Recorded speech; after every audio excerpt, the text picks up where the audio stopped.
à tous, c'est Nathan de l'agence NIL et on se retrouve pour un tuto HubSpot où on va voir 5 exemples de formulaires qui vont bien vous servir pour qualifier votre base de contact sur votre CRM. Alors ce tuto n'aura pas pour but de vous apprendre à créer un formulaire. Pour ça, il y a un autre tuto qui a été créé.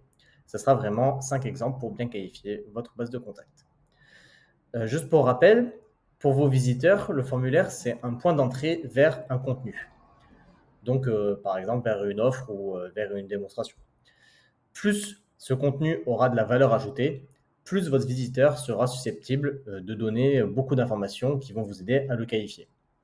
Donc, c'est pour ça qu'il y a différents types de formulaires selon la valeur ajoutée de ce qu'on offre aux visiteurs et donc selon ce qu'on veut récolter. Alors, le premier type de formulaire, ça va être un formulaire d'inscription à la newsletter. Alors, ce formulaire aura juste les champs de base nécessaires à l'inscription d'un contact dans une base de contact, c'est-à-dire nom, prénom et email. Et bien sûr, les RGPD qui vont avec. Alors, ce formulaire va servir à qualifier les données de base, mais aussi à qualifier les abonnements grâce à un workflow, par exemple, qui pourra dire que tous les gens qui ont rempli ce formulaire vont avoir le statut d'abonnement abonné à la newsletter. Le deuxième type de formulaire qu'on va voir, c'est un formulaire d'accès à un contenu awareness. Donc ce formulaire, en plus des champs de base, on va pouvoir, vu qu'on le donne accès à un contenu, on va pouvoir mettre par exemple, un ou deux champs de plus. On va pouvoir mettre par exemple le statut, le champ de la demande de statut. Est-ce que c'est un professionnel ou un particulier? Et donc si c'est un pro, lui demander son profil. Par exemple, c'est un ingénieur. À savoir que, encore une fois, grâce à un workflow, on va pouvoir qualifier la personne qui répond dans son profil « Je suis un ingénieur » en tant qu'ingénieur dans les personas si on avait un persona ingénieur. Donc, on va pouvoir, grâce à ce type de formulaire, qualifier, en plus de données de base, le persona de notre contact qui va le remplir. Le troisième type de formulaire qu'on va voir, ça va être un formulaire de demande de démonstration. Alors ici, on aura sûrement affaire à un lead plus mature, qui veut plus qu'une exploration ou que de l'information, il veut vraiment une exploration. Donc, il veut toucher du doigt la réalité. Alors, en plus des données de base, on va pouvoir rajouter, par exemple, le numéro de téléphone, qui est un champ un petit peu plus sensible, que les gens ont un peu plus de mal à donner, mais c'est ici pour avoir une grosse valeur ajoutée, alors on peut le mettre. Pareil pour le champ nom de l'entreprise. Et on va également pouvoir rajouter un champ objectif de la démonstration.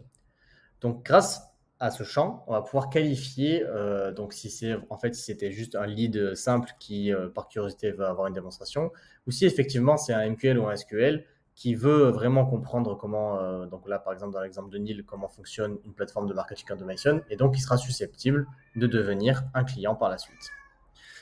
Le quatrième type de formulaire qu'on va voir, ça va être un formulaire de contact. Donc, si un visiteur est sur une page de contact, sur un formulaire de contact, on va pouvoir considérer qu'il veut potentiellement passer à l'action. Ça veut dire qu'on va devoir ajouter, en plus de nos champs qu'on a mis jusqu'ici, des champs qui vont nous permettre d'avoir des informations sur le moment opportun de le rappeler. Donc, bien sûr, si on nous dit n'importe quand dans la journée, le mieux, c'est de le rappeler tout de suite, ou en tout cas le plus rapidement possible. Mais dans le cas où ça ne serait pas possible, au moins, ce champ pourra nous aider à qualifier le moment opportun pour l'appeler, pour faciliter l'échange au moment du contact avec ce visiteur. On pourra également mettre un champ de message pour qu'il nous donne plus d'informations sur pourquoi il veut nous contacter. Le cinquième type de formulaire, ça sera un formulaire avec un champ caché. Alors le champ caché, par exemple ici Business Unit, c'est un champ qui ne sera pas visible par votre visiteur sur le formulaire. Par exemple, ce formulaire, il est ici. On voit qu'il n'y a pas le champ Business Unit. Pour l'activer, on va cliquer sur ce champ et on va appuyer sur masquer ce champ. À quoi ça sert? En fait, ce champ ne sera pas sur le formulaire. Par contre, moi, en amont, j'ai décidé que tous les gens qui vont appuyer sur soumettre ce formulaire seront qualifiés comme appartenant à la Business Unit Plasturgie. En fait, donc ce champ caché va me permettre d'améliorer l'expérience client du visiteur, parce qu'il n'aura pas lui-même à appuyer sur ce champ, enfin à qualifier ce champ. Par contre, tous les gens qui auront appuyé sur soumis seront considérés comme des gens qui appartiennent au marché de la plasturgie. Donc, on a vu 5 types de formulaires qui vont vous permettre de bien qualifier votre base de contacts. Bien sûr, c'est une liste non exhaustive. Vous pouvez, selon vos besoins, avoir plein d'autres types de formulaires qui vous permettront de bien segmenter vos contacts. J'espère que ce tuto vous aura bien servi et je vous invite à aller voir tous nos tutos HubSpot sur le site de l'agence NIL et également à nous contacter si jamais vous voulez soit faire vos premiers pas avec le CRM HubSpot, soit aller plus loin dans votre utilisation et donc développer votre business. Je vous remercie, à bientôt.